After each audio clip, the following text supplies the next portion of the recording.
बिस्मिल्लाहिर्रहमानिर्रहीम। अस्सलाम वालेकुम दोस्तों, I am Reed Saleem. Welcome to my YouTube channel naval orchid. कैसे हैं आप सब लोग जी। तो गाइस, आज हमने रीड करना है न्यू नावल। तो उससे पहले अगर आपने मेरे चैनल नावल ऑर्चिड को सब्सक्राइब नहीं किया तो सब्सक्राइब कर लें और साथ में बेल आइकन भी प्रेस कर लें ताकि हर आने वाली वीडियो आपको मिलती रहे। तो आए चलते हैं नावल की तरफ। मुसफ़रा पारिस साहिबा, आपको आखिरी बार दो टोक और वाज़ेह अल्फाज में समझा रहा हूँ कि आप मुझसे और मेरी चीज़ों से दूर रहें, वरना मुझसे बेइज्जती के लिए खुद को तैयार रखें। फिर आपकी मगरमच्छ जैसी आंखों से भले समंदर छलक पड़े या बरसात की झड़ी लग जाए, मुझे रत्ती भर परवाह नहीं होगी। इस्त्री शुदा शर्ट लेकर आती मुसफ़रा पारिस के हाथ से हैंगर छटकते से छीन कर जाजिब रेहान ने शर्ट को गज़बनाक नज़रों से देखा और हैंगर समेत शर्ट को हवा में उछाल कर वार्डरोब की तरफ बढ़ा। इज्जत नहीं पची कुड़ी ने, कपड़े इस्त्री करके दे देते थे। किधर गया? हाथ मारकर इसने हैंगर से वाइट शर्ट खींच तान कर निकाली और हैंगर वापस वार्डरोब के अंदर फेंक कर जोरदार धमाके से वार्डरोब बंद कर दी, जो इस बात का ऐलान था कि वो शदीद बरहम है। अब टिशू भिगोने ना बैठ जाइएगा, जल्दी से नीचे आए वरना मैं चला जाऊंगा। शर्ट झटके से पहनकर वो बटन बंद करता आईने के आगे खड़ा हो गया। मुसफ़रा पारिस ने डबडबाई नज़रों से इसे देखा और आंसू पर ज़ब्त करती तेज़ी से चेंजिंग रूम की तरफ चल दी। वापस आई तो जाजिब रेहान कमरे में नहीं था, अलबत्ता इसके पसंदीदा परफ्यूम की खुशबू से अपनी लपेट में ले रही थी। मुसफ़रा पारिस जो लब काटती खुद पर ज़ब्त बिठाए हुए थी, लबों से तेज़ सिसकी निकली और आईने के सामने खड़ी वो रो पड़ी। थोड़ी देर वो आंसू बहाती रही, फिर इस कठोर का ख्याल आया और टाइम पीस पर नज़र पड़ी तो इसने आंसू पहुँचे तेज़ी से बालों में ब्रश किया, लेट कट बालों को कैचर में चक्कर कर इसके अपने चेहरे पर नज़र डाली। आंखें शिद्दत की रिया से गुलाबी हो रही थी, इन्हें छुपाने को इसने काजल की हल्की सी लकीर खींची। गुलाबी आंखें काजल से सच के और कातिल हो गई थी। नाक भी लाल हो रही थी। कॉम्पैक्ट की एक तय जमाकर इसने नेचुरल कलर से लबों को रंगा था। दरवाजे पर दस्तक हुई थी। वाइट दुपट्टा शानों पर डालती, जिसके किनारों पर गुलाबी फूलों के खुशनुमा प्रिंट थे, इस पर बहुत सज रहे थे। वो दरवाजे तक आई। बीबी नाश्ते के लिए आपको बुला रहे हैं। लाजमा पैगाम लेकर हाजिर थी। आ रही हूँ, इसे जवाब देकर वापस कमरे में आई। वाइट सैंडल पहनते इसने अपनी किताबें उठाई और तेजी से कमरे से निकलकर डाइनिंग हॉल तक पहुंची। अस्सलाम वालेकुम। किताबें काउच पर रखते सलाम करके शानों पर मौजूद दुपट्टे को संभालते दाराजान के आगे सर झुका दिया। जीती रहो बेटा, दाराजान ने मुस्कुराते हुए सर पर हाथ रखकर दुआ से नवाजा। यही तरीका राना साहब के आगे अपनाया और आखिर में आसमा बेगम के आगे सर झुकाया। सदा सुहागन रहो, आओ बैठो, नाश्ता करो। आसमा बेगम ने अपने बराबर वाली कुर्सी की तरफ इशारा किया। वो खामोशी से बैठ गई। इसके ऐन सामने जाजिब रेहान कमाले बेपरवाही से नाश्ते के साथ न्यूज़पेपर में गुम था। तुम्हारी आंखें क्यों गुलाबी हो रही हैं? चेहरा भी सता हुआ, रोई हो क्या? आसमा बेगम के सवाल पर मुसफ़रा पारिस का ब्रेड की तरफ बढ़ता हाथ एक लम्हे को रुक सा किया। इतनी तैयारी के बावजूद भी वो पकड़ी गई थी। जाजिब रेहान जो बज़ाहिर बेपरवाही से न्यूज़पेपर में मगन था, इसने न्यूज़पेपर का कोना मोड़कर एक साने को इसे देखा। चेहरे और आंखों से गुलाबीपन नुमाया था, जो इस बात की गुमाजी था कि वो रोई है। सर झटक कर फिर न्यूज़पेपर में गुम हो गया। बस ठीक से नींद नहीं आई, इसने मुस्कुराकर आसमा को मुतमिन करना चाहा। ख्याल रखा करो अपना, सुबह सुबह फिर तुम्हें यूनिवर्सिटी के लिए जाना होता है। रात ठीक से सोओगी ना तो तबीयत पर कसलमंदी रहेगी। आसमा बेगम कहते हुए सैंडविच की प्लेट में डालने लगी। जी मैं ख्याल रखूँगी। मुसफ़रा पारिस ने जल्दी से सर हिलाया था। ओके, देर हो रही है, मैं निकलता हूँ। न्यूज़पेपर साइड पर रखते हुए इसने जूस का ग्लास खाली करते जैसे ऐलान किया। मुसफ़रा पारिस सैंडविच का टुकड़ा फोर्क में फंसाए मुंह में डालने लगी थी। इसका हाथ एक मिनट किसी एंगल पर फ्रीज हो गया। इतनी भी क्या देर होगी, थोड़ा सब्र करो। मुसफ़रा नाश्ता तो कर ले। आसमा बेगम के बोलने पर जाजिब रेहान ने एक नज़र मुसफ़रा पारिस पर डाली, जो आसमा बेगम के कहने पर सैंडविच का टुकड़ा मुंह में डाल चुकी थी। जाजिब रेहान के देखने पर वो टुकड़ा भी इसे हलक में फंसता महसूस हुआ। तभी इसने पानी की तलाश में मेज़ पर नज़र डाली। ये जूस पी लो। आसमा इसकी मतलाशी नज़रों को भांप की थी, तभी इन्होंने जूस ग्लास में अंडेल कर इसकी तरफ बढ़ाया। सैंडविच तो खा लो। इसे खाली जूस पीते देखकर आसमा बेगम टोकने लगी। जाजिब रेहान चंद सेकंड में कई बार रिस्ट वॉच को नज़रों के सामने कर चुका था। आसमा बेगम के कहने पर वो बैठ तो गया, मगर इसके माथे पर पड़ती लकीर मुसफ़रा पारिस को बआसानी नज़र आ रही थी कि वो दाराजान और राना साहब की वजह से चुप था, जो खालिस्तान बिजनेस का मसला डिस्कस कर रहे थे। तो तू राम ना नाश्ता कर, चुप ते बूथी बंद करके तो बैठा है ना, बाद चो भौंकन दी आदत है, भौंक लेगा, पहले केड़ा नहीं भौंकदा। जब तक मुसफ़रा नाश्ता करी, तुम ये वर्ती पराठा तो चख लो। आसमा बेगम ने पराठों की ट्रे इसकी तरफ की। सुबह सुबह ऑयली चीज़ें पसंद नहीं, आप जानती तो हैं। इसने फिर रिस्ट वॉच की तरफ देखा तो मुसफ़रा पारिस कुर्सी से खेलती उठ खड़ी हुई। तुम यूनिवर्सिटी में कुछ खा लेना। आसमा बेगम की हिदायत पर किताबें उठाती मुसफ़रा ने सर हिलाकर यकीन दहानी करवाई। इससे पहले जाजिब रेहान सबको अल्लाह हाफ़िज़ कहता लंबे लंबे फटते बाहर निकल गया। किताबें उठाई, पीछे पीछे मुसफ़रा पारिस भी थी। चलो हूँ अगे जाकर तेरे सिर ते सान चढ़ेगा। कैसी हो स्वीटी? अभी वो कार से उतरी थी कि वर्दा इसके सामने आ खड़ी हुई। शौक सी वर्दा ने झटपटी से गले लगा लिया। अपनी किताबें पकड़ो। जाजिब रेहान से मसरूफ़ गुफ्तगू देखकर बोला, शायद इसे कुछ ज़्यादा जल्दी थी या वो मुसफ़रा पारिस के वजूद को ज़्यादा देर बर्दाश्त नहीं कर पा रहा था। सॉरी। मुसफ़रा ने पलट कर फ़ौरन किताबें थाम ली। ये कौन है? वर्दा ने इश्तियाक से जाज़िब रियान को देखते हुए सवाल किया। मुस्फरा पारिस को इस घड़ी वर्दा की मिनटों में फ्री होने वाली फितरत बहुत खिलने लगी। वो बेचारगी से किताब पर उंगली फेरने लगी। इसकी ज़ुबान को तो जैसे ताला लग गया, आप भी अपना तारुफ करवा दें। वर्दा इसे देखते हुए जाज़िब रियान से शौक़ी से कह रही थी, मैं जाज़िब रियान हूँ। नाचारी से तारुफ करवाना पड़ा। नाइस नेम, मेरी अजीज़ सहेली के क्या लगते हैं? वर्दा के सवाल ने खामोश खड़ी मुस्फरा की उंगलियों में लर्जिश तारी कर दी। जाज़िब रियान के लब फेंच के वर्दा सवाली नज़रों से उसे देख रही थी। बीवी लगती है ये मेरी। जाज़िब रियान ने जैसे बादल नाख्वास्ता कर कार स्टार्ट कर दी। क्या? वर्दा जैसे चिल्लाई, मगर जाज़िब रियान के अंदर इतना शोर मच गया कि वो कार निकाल ले गया। वर्दा हैरान परेशान खड़ी रह गई। मुस्फरा पारिस ने अंदर की जानिब कदम बढ़ा दिए। बीवी लगती है मेरी? कैसा खींच के पत्थर मारा था इसने। ये कैसा मजाक किया है मोहतरम जाज़िब रियान ने। वर्दा हैरत से निकली तो 2-4 कदमों में से जा लिया। सच है, मुस्फरा पारिस ने फीकी मुस्कुराहट से कहा। वो इसकी बात को झुठला नहीं सकती थी, ख्वाह वो झूठी क्यों ना बोलता। अभी तो वह सच बोल कर गया था, ऐसा सच उसे अंदर ही अंदर नोच रहा था। कब हुई शादी? तुमने मुझे नहीं बताया। वर्दा को जैसे सदमा पहुंचा। मुस्फरा पारिस खड़ी खुद को सख्त बेबस महसूस कर रही थी। अच्छा, सहेली ने भी नहीं दसिया, कुछ तो गड़बड़ है। जाज़िब रियान, तुम सच में बहुत अच्छे हो। I like you so much. मैं जब कभी अपने लाइफ पार्टनर के बारे में सोचती हूँ तो मेरी ख्वाहिश होती है कि बिल्कुल तुम जैसा हो। हुंजा जज़ब के आलम में इसे देखते हुए कह रही थी। वो हौले से मुस्कुरा दिया और लान तीरे लैन मटक्का किते होर चलदा पे बेगैरत दा मेरी तरह। वो यानी वो मैं नहीं हो सकता, इसने शरारत से पूछा। हुंजा नदाकत से हंसती। इसके खूबसूरत चेहरे पर कई रंग बिखरे थे। वो खूबसूरत थी, उस खूबसूरती का इसे बखूबी एहसास भी था। ऊपर से इसने दिल मोह लेने में PhD की डिग्री ले रखी थी। ख़ानदान के कई लड़के इसके तलबगार थे। इनमें से जाज़िब रियान भी एक था जो इसे भी बहुत पसंद था। तभी वो अक्सर खुले डुले अंदाज में इजहार कर जाती। जाज़िब रियान सिर्फ इसका कज़न नहीं बल्कि जाज़िब वो बहुत कज़न था जिसके साथ इसकी सबसे ज़्यादा दोस्ती थी। लेकिन जाज़िब इस दोस्ती से आगे सोचने लगा था। जब आसमा बेगम ने शादी के लिए जाज़िब रियान से पूछा तो इसने झट हुंजा का नाम ले लिया। हुंजा?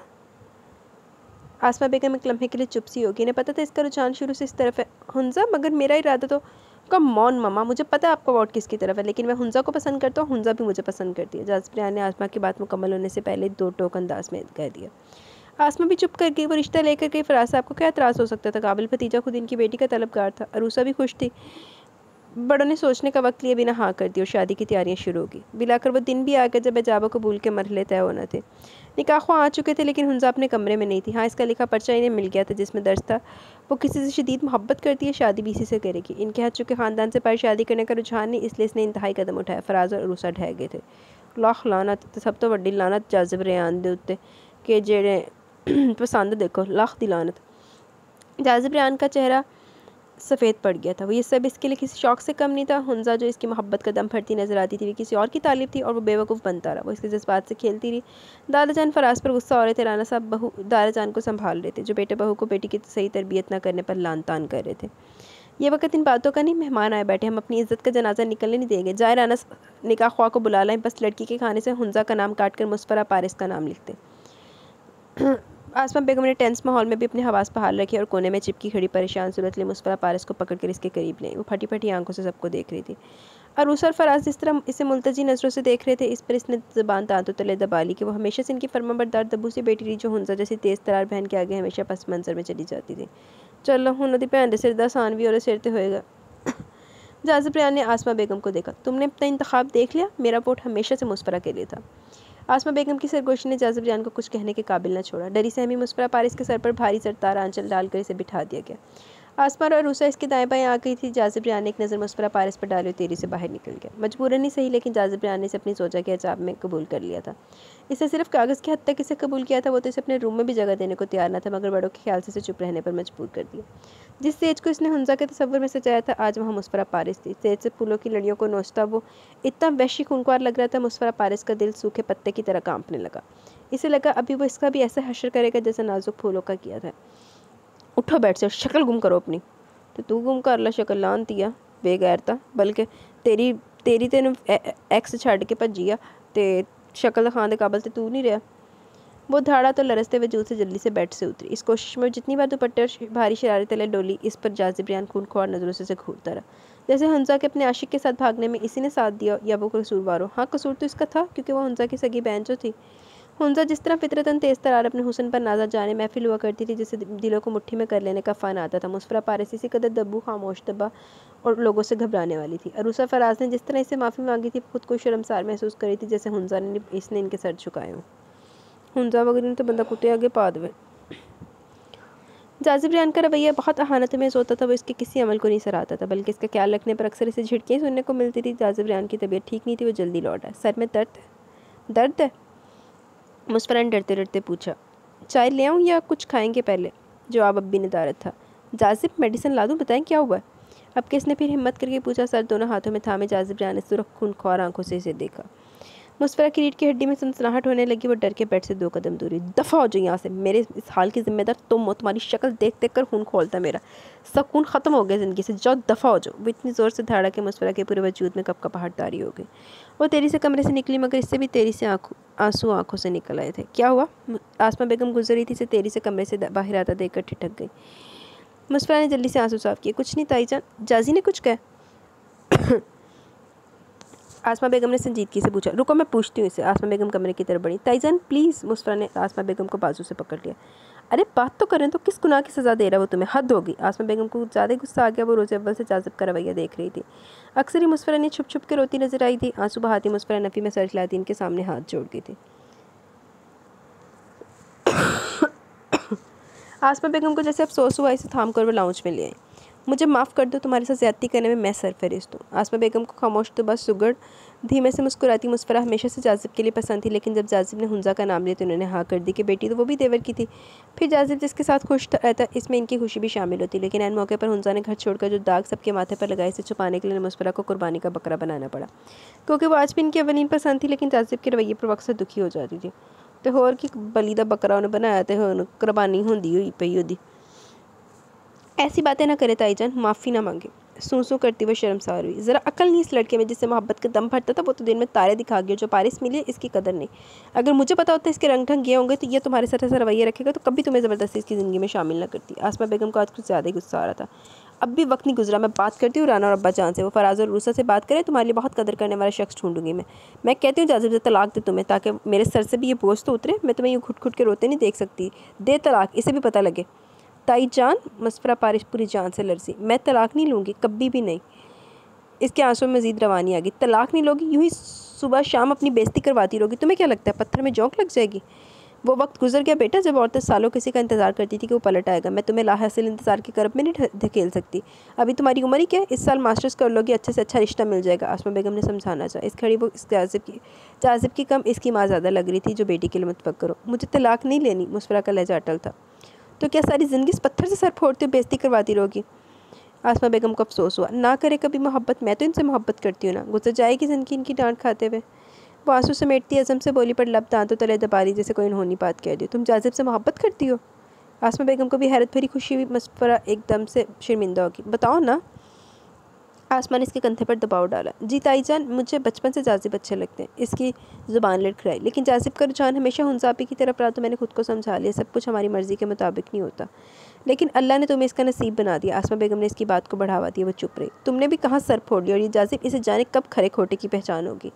आसमा बेगम को जहाँ ये हकीकत जानकर खुशी हुई, वहीं मुस्फरा और जाजिब के बीच की दूरी खलने लगी। जब अल्लाह ने मेरा कर दिया तो इनकी मोहब्बत भी मेरा नसीब बना देगा। इसके लहजे में अज़म था। आसमा बेगम ने सदके दिल से आमीन कहा। अच्छा जी, अल्लाह करे। कैसे हो जैजी? जाजिब रेहान लैपटॉप पर बिजी था जब इसके नंबर पर कॉल आई। वो बिजी था इसलिए स्पीकर ऑन कर दिया। मैं ठीक हूँ, आप कौन? मसरूफ़ अंदाज में टाइपिंग करते हुए इसने इस्तफसार किया। जाजी, पहचाना नहीं? मैं तुम्हारी हुंजा। स्पीकर से आती आवाज़ पर इसके हाथ साख्त रह गए। नज़रें बेसाख्ता सेलफोन की स्क्रीन को घूरने लगी। कोई नया नंबर था। हाँ, पहचानोगी भी कैसे? नाराज़ हो गए? मैंने इतना बुरा जो किया तुम्हारे साथ? स्पीकर से आवाज़ आ रही थी। सी की आवाज़ पर इसने नज़र सामने दरवाजे पर उठी थी। मुस्फरा कॉफ़ी ले खड़ी थी। गाल पर हुंजा की आवाज़ सुनकर कॉफ़ी छलक कर इसके हाथ पर गिरी। चेहरे पर हवाइयाँ उड़ने लगी। जैसी जो कुछ हुआ मैं इस पर शर्मिंदा हूँ। आई नो मैंने तुम्हें हर्ट किया। मैं बहक गई थी। फात की चिकनी चुपड़ी बातों में आ गई। पागल थी जो तुम्हारी मोहब्बत की कदर नहीं की। वो जाने क्या क्या कह रही थी। जाजिब रेहान की नज़रें मुस्फरा के धुआं धुआं चेहरे की तरफ थी। काफ़ी साइड पर रखकर वो तेरी से कमरे से बाहर निकल गई।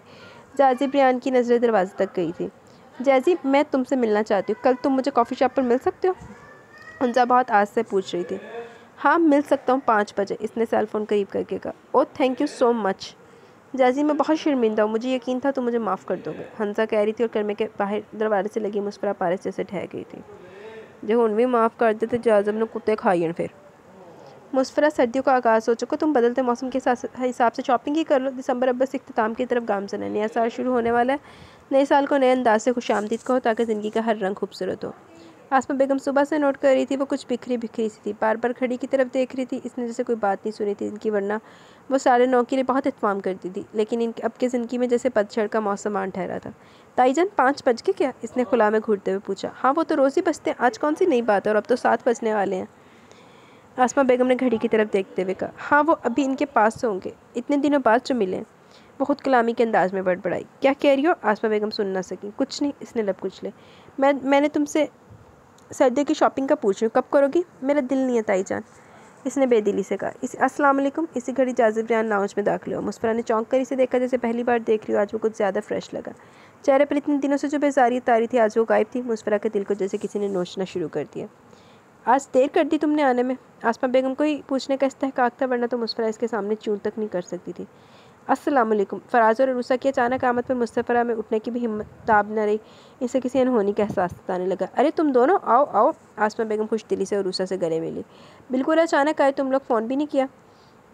आसमा ने बात बराए बात की। हमें तो जाजी ने फ़ोन करके बुलाया। फराज ने मुस्कुराते हुए कहा। तो आसमा बेगम ने भी किसी कदर तशवीश से जाजिब रियान के चेहरे की तरफ देखा, जो कमाले सुकून से सोफे पर बाजू फैलाए बैठा था। मुस्फरा ने डरी सहमी नज़रों से उसे देखा। वो आज से पहले इसे इतना आसूदा कभी नज़र नहीं आया था। सबको मामले की संगीनी का एहसास इस वक्त हुआ जब राना साहब के साथ दादा जान भी थोड़ी देर में दाखिल हुए। क्या बात है जैजी, तुमने सबको क्यों इकट्ठा किया? आसमा बेगम को हौल उठने लगे। कहीं वो मुस्फरा से मुतल्लिक कोई फैसला तो नहीं करने लगा। मुस्फरा की टांगें पूरी तरह लरसने लगी तो इसने पैरों को घुटनों समेत सीने से लगाकर दोनों हाथ घुटनों के गिर्द कस दिए।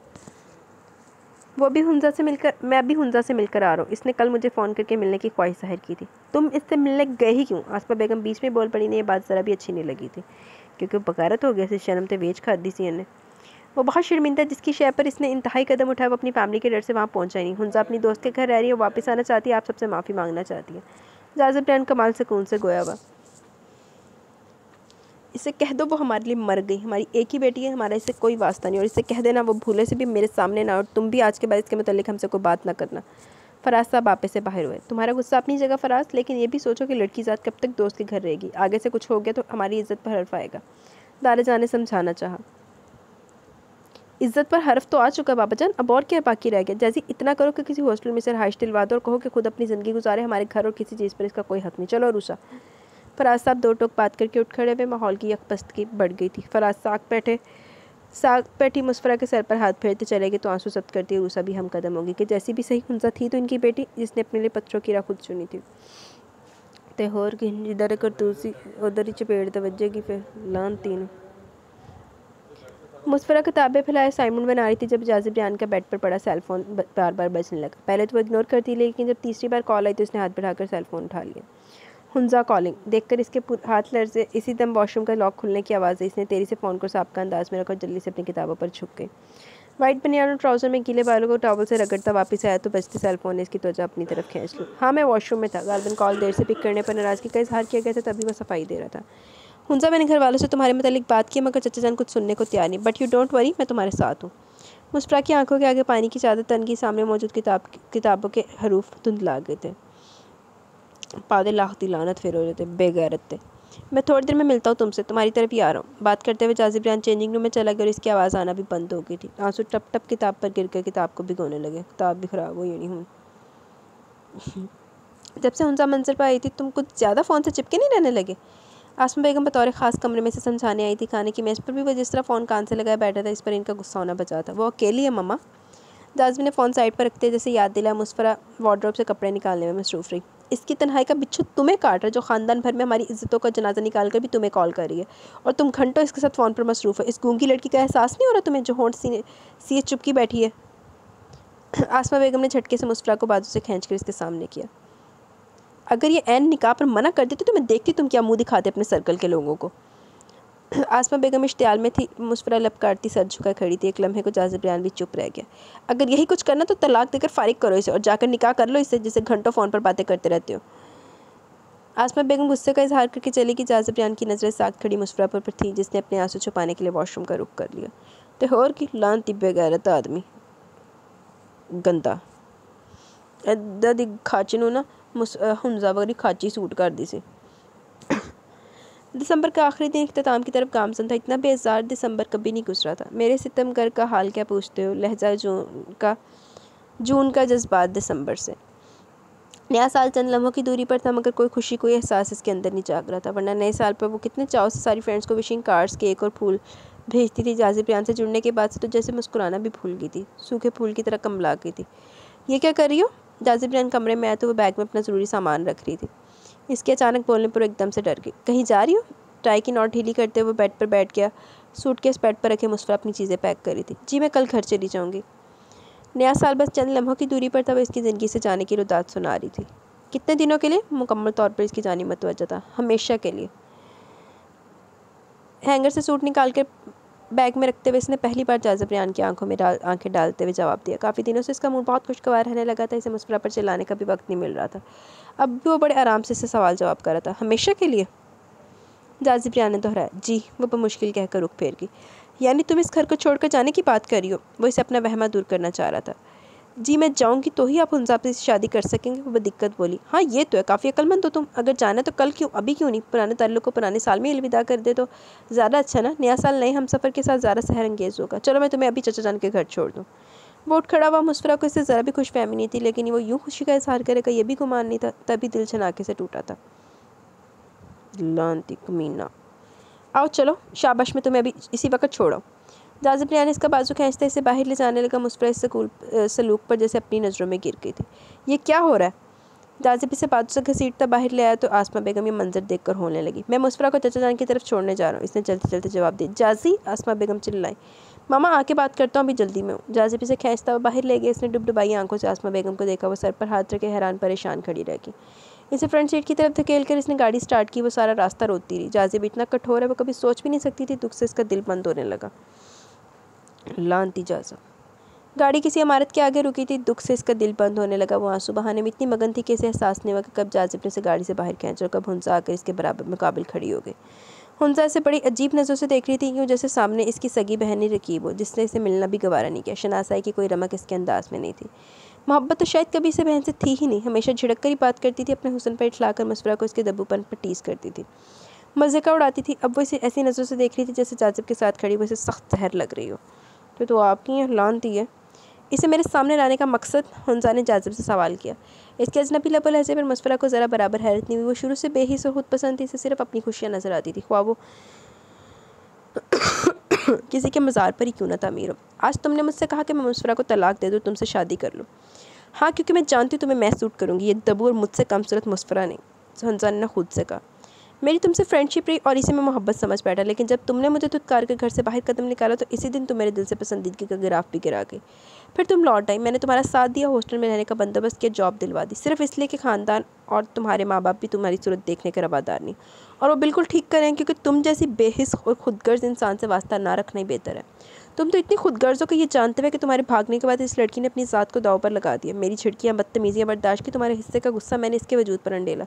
बेशक ही तुम्हारी तरह तुरादार नहीं, बहुत हसीन है, लेकिन तुमसे कहीं ज़्यादा दिलकश है, जो मर्दों को रुझाने की कोशिश नहीं करती। जिसे लवर्स की लंबी लिस्ट बनाने का शौक़ नहीं। और ये तो इतना खूबसूरत और मासूम दिल रखती है कि आज खुद घर छोड़कर जाने की बात करी है। मुझसे लहद की चाह रही है सिर्फ इसलिए कि मैं तुमसे शादी कर लूँ। मगर मैं अब तुम पर थूकना भी पसंद नहीं करता। जो कुछ किया सिर्फ कज़न और इंसानियत के नाते किया। दुनिया में दो तरह के लोग होते हैं, एक वो जो नसीब पर शाकी रहते हैं और जो चाहा मिल गया तो ठीक, ना मिला तो वावेला नहीं करते।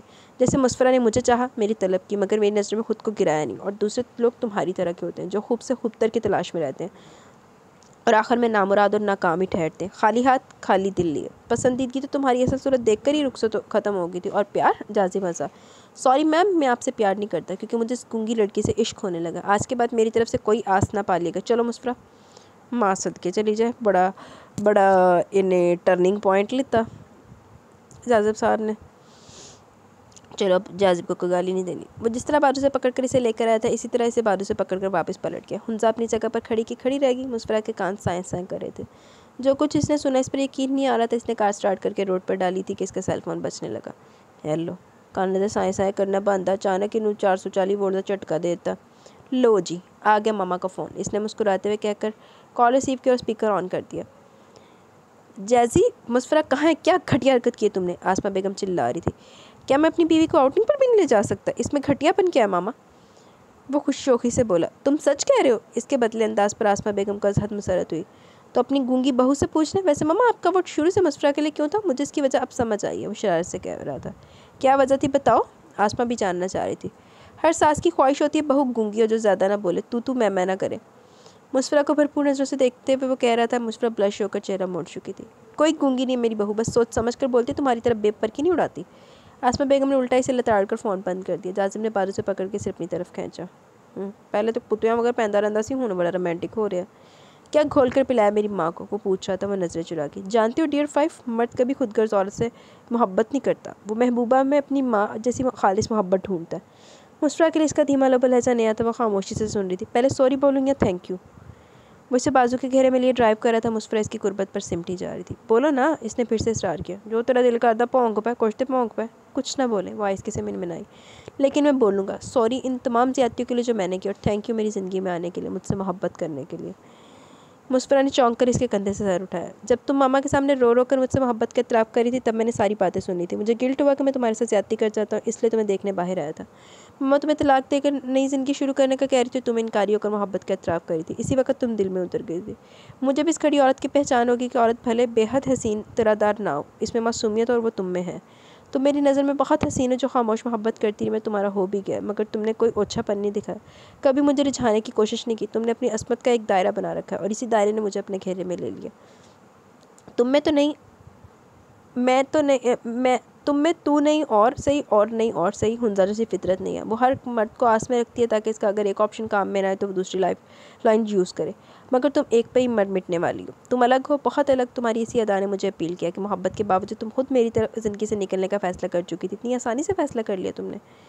इसके बालों को हौले से मुट्ठी में भर कर इसके चेहरा करीब किया। चलो शुक्र है गंदे आंडिया, तेन भी एहसास होया, देर है दुरुस्त है। वो बुरी तरह से टपटाई। आसान नहीं था, मोहब्बत में कोई भी फ़ैसला आसान नहीं होता, और बिछड़ने का फ़ैसला तो बहुत जानलेवा था। कितनी रातें नींद गंवा कर मैंने ये फ़ैसला किया था। वो हौले से बोली, जी लोगी मेरे बिना? इसने बालों को झटका दिया। इसके लबों से हल्की सी सिसकी निकली। यकीनन नहीं, लबों से बेसाख्ता निकला। फिर क्यों किया इतना कठोर फ़ैसला? जीरा हुआ तेरी लान ती कर तूता नहीं बरा। तो मैं आपकी खुशी चाहती थी बस, और मेरी खुशी अब इसी गूंगी लड़की के साथ है। आई समझ? जाजिब ने अपना सर हौले से इसके सर से टकराया। मैं गूंगी नहीं हूँ। वो कब से इसे गूंगी कहे जा रहा था, अब कि इसने बुरा मान लिया। अच्छा जी, फिर बताओ इन दो माह में कितना बोली हो मेरे आगे? वो हंसा। हाँ तो आपने बोलने का मौका कब दिया? हर वक्त तो धाड़ते रहते थे। इसने मुंह बनाकर कहा और इसे बेसाख्ता साथ लगा कर हंस दिया। हुंजा ने जो कि इसका गुस्सा था, रिजेक्ट होना किसी को अच्छा नहीं लगता। मुझे तो कतई नहीं। सॉरी स्वीटी, तुम्हें मेरा गुस्सा बर्दाश्त करना पड़ा, लेकिन तुम्हारी खामोश तबा ने मुझे असीर कर लिया कि तुमने कभी पलट कर जवाब नहीं दिया, बस आंसू बहाती रही, और तुम्हारे आंसू मेरे दिल पर गिर के तेरा नाम लिख गए। मुस्फरा को ये पल अपनी ज़िंदगी के हसीन पल लग रहे थे। अब तो मेरी जान बनती जा रही हो। जाजिब ने बेसाख्ता इसके बालों पर लब रख दिए। कार सीवियों पर रुक गई थी। यहाँ क्यों? वो रात के इस वक्त सीवियों आने पर चौंकी। आओ तो बताता हूँ। अपनी कार तरफ का दरवाज़ा खोल कर इसे भी उतरने का इशारा किया। वो हैरान सी उतर आई। जाजिब रेयान ने कार की पिछली नशिस्त एक डब्बा उठाया, एक जस्ट में कार के बोनट पर जाकर बैठ गया। आओ। अपना हाथ इसकी तरफ बढ़ाया। कुछ ना समझती मुस्फरा ने अपना हाथ इसके हाथ में दे दिया। चंद साने बाद बोनट के ऊपर इसके पहलू में बैठी थी। इस वक्त सीवियों पर गहमा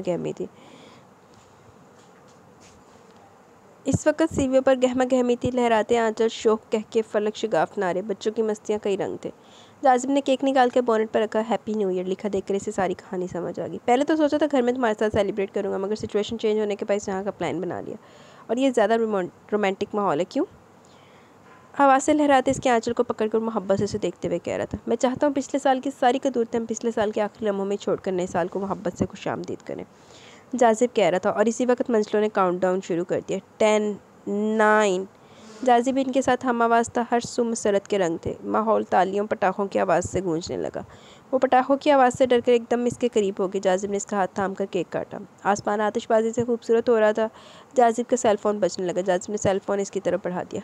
हुंजा कॉलिंग। ये मुस्फरा को गुस्सा है। कैसी खुदगर्ज बहन थी जो बहन का बसा बसा घर उजाड़ने पर तुली बैठी थी, जिसे रिश्तों का पास था, न शर्म थी, सिर्फ अपनी सूदगी चाहिए थी। ये लो, सख्ती से डांट कर को आइंदा मेरे शोहर को कॉल ना करना। जाजिब ने सेलफोन इसे थमाया। तब तक कॉल बंद हो चुकी थी। मुस्फरा सेलफोन पर बिजी हो गई। बात हुई? इसकी नज़रें विंडो स्क्रीन पर थी। कॉल दोबारा नहीं आई। ओके, आए तो कर लेना बात। जाजिब रेयान ने सच्चे हमसफ़र की तरह अपना आज और कल इसे सौंप दिया था। अब नहीं आएगी कॉल। मुस्फरा ने सेलफोन गोद में रख लिया। क्यों? इसे हैरत हुई। मैंने नंबर ब्लॉक कर दिया। जिस इंसान की हमारी ज़िंदगी में ज़रूरत नहीं, इन्हें ब्लॉक करना ही बेहतर है।